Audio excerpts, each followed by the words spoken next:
आपको बताएंगे कराची भर में पब्लिक ट्रांसपोर्ट की जानिब से हड़ताल का सिलसिला जारी है। गुज़िश्ता 2 रोज से ट्रांसपोर्ट बंद होने से लोगों को शदीद मुश्किलात का सामना है। ट्रांसपोर्टर्स का मौक़िफ़ है कि हुकूमत इंतज़ामिया की जानिब से नाजायज़ जुर्मानों के बायस हड़ताल जारी रहेगी। इस वक्त कराची ट्रांसपोर्ट इत्तेहाद के सदर हमारे नुमाइंदे फ़तेहुल्लाह के साथ मौजूद हैं, उनसे मज़ीद तफ़सीलात जानेंगे। फ़तेहुल्लाह, अपडेट कीजिएगा।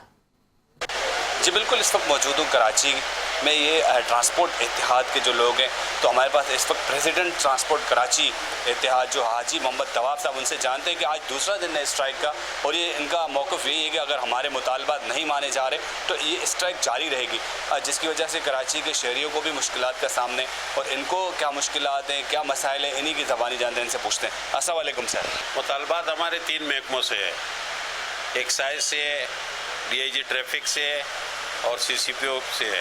बिगार और चालान के जो बरमार है, बिल्कुल सबसे ज़्यादा मुतालबा DIG ट्रैफिक से है और उसके बाद एक्साइज से है कि उन्होंने वो थर्ड पार्टी इंश्योरेंस का जो है मुबाला बनाया हुआ है कि भाई टैक्स हम तब लेंगे कि हमें पहले इसको भर के आओ, 12,000 रुपये का ये भर के आओ। अगर एक दिन के बाद अगर गाड़ी ट्रांसफ़र करो तो फिर 12,000 भरो।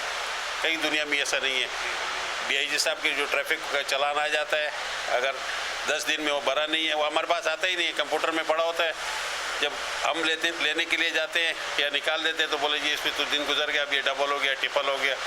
ये सारे मुतालबात है। जी, इनका मौक़िफ़ यही है कि हुकूमत को चाहिए कि जो भी जुर्माने किए जा रहे हैं, जो भी चालान है, उन पर थोड़ी नरमी करें, उनके थोड़े कम करें, क्योंकि इस वक्त जो है हालात ऐसे हैं कि ट्रांसपोर्टर को कमाना बहुत मुश्किल हो गया है। इतने किराए नहीं है कि जितने जुर्माने। उनका मौक़िफ़ यही है कि मामलात को जो है बैठ कर हल करें। जी।